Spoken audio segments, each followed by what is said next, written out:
மல்லி சீரியல் நேயர்களுக்கு வணக்கம். நம்ம வெண்பாவுக்கு மறுபடியும் ஃபிக்ஸ் வந்து இப்போ ரொம்பவே கிரிட்டிக்கலான சிச்சுவேஷன் வந்து இருக்காங்க இல்லையா? நம்ம வெண்பாவுடைய உயிருக்கு எந்த ஒரு ஆபத்தும் வரக்கூடாது. மறுபக்கம் வெண்பா எப்பவும் போல நல்லா ஆரோக்கியமா இருக்கணும் அப்படின்னு நினச்சிக்கலாம்னா, வீடியோக்கு வந்து லைக் பண்ணிட்டு சேனலுக்கு முதல் முறை வரீங்கன்னா சப்ஸ்கிரைப் பண்ணிட்டு வாங்க. வீடியோக்குள்ளே போயிட்டு என்னதான் சுவாரஸ்யமான விஷயம் நடக்குதுன்னு பார்த்தீங்கன்னா, இப்போ நம்ம மல்லியும் சரி, விஜயும் சரி அதாவது சாப்பிடும்போது நம்ம வெண்பாவுக்கு ஃபிக்ஸ் வரும் அப்படின்னு எதிர்பார்த்திருக்கவே மாட்டாங்க. ஆனா, வெண்பா ஆசைப்பட்டபடி நிலாசோறு இப்போ நம்ம மல்லி, வெண்பா, விஜய் 3 பேரும் ஒருத்தர் மாத்தி ஒருத்தர் ஊட்டி விட்டு சாப்பிட்டு ரொம்பவே என்ஜாய் பண்ணிட்டு இருப்பாங்க. அப்போ நம்ம மல்லி நினைக்கிற ஒரே விஷயம், "கடவுளே இப்போ போல எப்பவும் எங்கள வந்து சந்தோஷமா வச்சுட்டுரு. அது மட்டும் போதும்." அப்படின்னு இப்போ நினைச்சிருப்பாங்க. மறுபக்கம் ஆனா, நாம நினைக்கிறது ஒண்ணு, கடவுள் நினைக்கிறது ஒண்ணு அப்படின்னு சும்மா வந்து சொல்லியிருக்காங்க. நம்ம மல்லி இப்போ தான் கொஞ்சம் சந்தோஷமா இருந்தாங்க. உடனே அதில மண்ண வாரி போட்டபடி கடவுள் ஒரு பெரிய ஷாக்க வந்து குடுத்தாங்க. ஏன்னா, வெண்பாவுக்கு மறுபடியும் இப்போ நடு ராத்திரின்னு பார்க்காம ஃபிக்ஸ் வந்துடுது இல்லையா? அப்போ நம்ம விஜயும் சரி, மல்லியும் சரி பதட்டம் அடைஞ்சது மட்டும் இல்லாம, உடனே வெண்பாவ ஹாஸ்பிட்டலுக்கு தூக்கிட்டு ஓடி போறாங்க. அப்போ நம்ம வெண்பா இருந்துட்டு இதுக்கு முன்னாடி மாரி இல்லாம, இப்போ வந்து ரொம்பவே மூச்சு வாங்குறதா இருக்கட்டும், அவங்களுடைய சிச்சுவேஷன் வந்துட்டு ரொம்பவே கிரிட்டிக்கலா வந்து இருக்கு இல்லையா?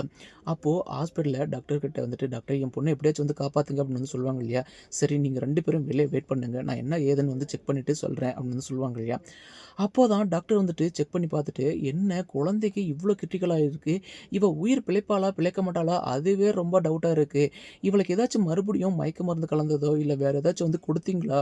அப்படின்னு இப்போ டாக்டர் வந்து கேட்பாங்க இல்லையா? ஆனா, நீங்க லைட்டா மயக்க மருந்து சாப்பிட்டா, அது நீங்க பெரியவங்க, வயசுல மூத்தவங்க அப்படி இருக்கும்போது உங்களுக்கு எதுவும் தெரியாது.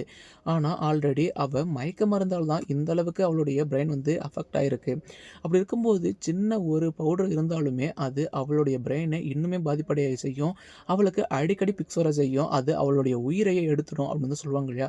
அப்போ "மல்லி நீ தான் இதெல்லாம் பண்ணியா? சமைக்கிறம்போது ஏதாச்சும் வந்து போட்டியா?" அப்படின்னு வந்து கேட்பாங்க இல்லையா? மறுபக்கம் "என்னங்க இப்படிலாம் பேசுறீங்க? உங்களுக்கு மனசாட்சின்னு ஒண்ணு இருக்கா இல்லையா? வெண்பா உங்களுக்கு மட்டும் பொண்ணு கிடையாது. அவள என் உயிருக்கு மேல வந்து நேசிக்கிறேன். 10 மாசம் பெத்து சுமந்தா மட்டும் தான் அம்மா கிடையாது. அவள வந்துட்டு நான் அதுக்கு மேலயும் வந்து பார்த்துட்டு இருக்கேன். என் உள்ளங்கையில, என் கண்ணுல வச்சு அவள பார்த்துட்டு இருக்கேன். அப்படி இருக்கும்போது அவளுக்கு நான் வந்து ஏதாச்சும் ஒண்ணு பண்ணுவேனா? மறுபக்கம் டாக்டர் இருந்துட்டு, "சரி இப்போதைக்கு என்னால முடிஞ்ச அளவுக்கு நான் வந்து செய்றேன்." இன்னொரு பக்கம் இந்த ராஜேஸ்வரி சொல்லவா வேணும்? ஏன்னா கிடைக்கிற சந்தர்ப்பத்த வந்து பயன்படுத்தணும். அத வந்து மிஸ் பண்ணவே கூடாது. இத வந்து மிஸ் பண்ணிட்டா அதாவது ஏன்னா சும்மா வந்து சொல்லியிருக்காங்க, "இறங்கி அடி கபிலா! இது நம்ம ஆட்டம் பார்த்துக்கலாம்." அப்படின்னு சொல்றபடி தான் இந்த ராஜேஸ்வரி இருந்துட்டு, "இது நம்முடைய காலம். இறங்கி அடிப்போம். மல்லிய ஒரே பால்ல சிக்ஸர் அடிக்கிற மாரி அடிச்சு, விஜயோடைய அடி மனசுல வந்து தூக்கி எறிஞ்சிருவோம்." அப்படின்றபடி, "விஜய் என்னடா ஆச்சு? வெண்பாவுக்கு ஏன் இந்த நடுராத்திரில வந்து தூக்கிட்டு போனீங்க?" அப்படின்னு வந்து கேட்கும்போது, "ஃபிக்ஸ் வந்துருச்சுக்கா. மறுபடியும் அவளுக்கு வந்து மயக்க மருந்து சாப்பிட்டு ஏதோ ஃபுட் வந்து கலந்திருக்காம். நான் தான் சொன்னேன்லப்பா, மல்லி வந்துட்டு வந்ததே இந்த வீட்டுக்குள்ள அன்பு, பாசம் அப்படி மட்டும் தான் உங்களுக்கு தெரியும். ஆனா, அவ ஆசைப்படுறதோ இந்த வீட்டு சொத்து, பத்து இது எல்லாமே அவளுடைய பேருக்கு முழுசா வரணுன்ட்டு தான் அவ ஒவ்வொரு விஷயமா பார்த்து, பார்த்து வந்து பண்ணிட்டு இருக்கா. அது எல்லாமே நீங்க அடி முட்டாள் மாரி வந்து நம்பிட்டு இருக்கீங்க. இப்பவும் உன்ன மாரி முட்டாள நான் வந்து எங்கேயுமே பார்த்தது கிடையாதுடா" அப்படின்னு இந்த ராஜேஸ்வரி வந்துட்டு கிடைக்கிற சந்தர்ப்பத்தில கெடா வெட்டுவாங்க வந்து சொல்லுவாங்க இல்லையா?